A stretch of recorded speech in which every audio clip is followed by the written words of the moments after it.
இந்த நாள் இனிய நாளாய் அமையட்டும். 27/2/2026 இன்றைய நாளிலே வெள்ளிக்கிழமை, கரிநாள்னு போட்டிருக்கோம். சூரியனுடைய கதிர்வீச்சு கிட்ட வருதுன்னு அர்த்தம். ஆனால் சுய காரியங்கள், சுப நிகழ்ச்சிகள் செய்வது நல்லதல்ல. இன்றைக்கு தசமி காலையில 12:54 வரைக்கும் இருக்கும். அதுக்கப்புறமா ஏகாதசி வந்துடும். அதுவுமே மாலை 10:50 வரைக்கும் இருக்கும். பின்பு துவாதசி வந்துடும். திருவாதிரை நட்சத்திரம் காலையில 11:05 வரைக்கும் இருக்கும். பின் புனர்பூசம் என்கிற ராமரின் நட்சத்திரம் வந்துடும். சர்வ ஏகாதசி விரதம் இருப்பவர்கள் இன்னைக்கு ஏகாதசி நாள், விஷ்ணுவின் நாள்.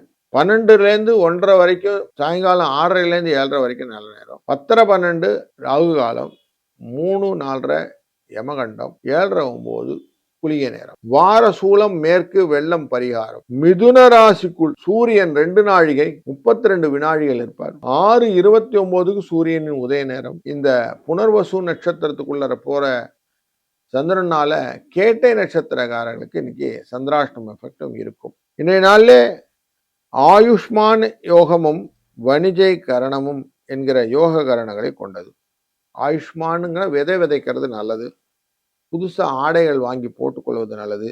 ஆரோக்கியம் தரும் காரியங்கள்லாம் செய்தால் நல்லது. 27ஆம் தேதி பிப்ரவரியான இன்று சூரியன், ராகு, புத வக்கரமாக, செவ்வாய், சுக்கிரன் என்று 5 கிரகங்கள் சேர்ந்ததாக கும்பராசி, சனி மீனராசி, மிதுன ராசியிலே குரு வக்கரம், சிம்ம ராசியிலே கேது என்று இன்றைக்கு கோச்சாரங்கள் இருக்கக்கூடிய நாளிலே ஒரு ராசிக்கு எப்படி பலன் இருக்குன்னு பார்க்க போகிறோம்.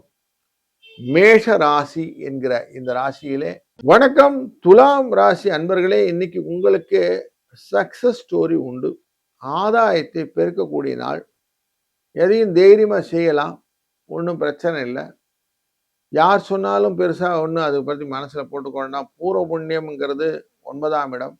காரியம் மெதுவா நடந்தாலும் நடக்கும் அப்படின்னு நிம்மதியா உட்காருங்க.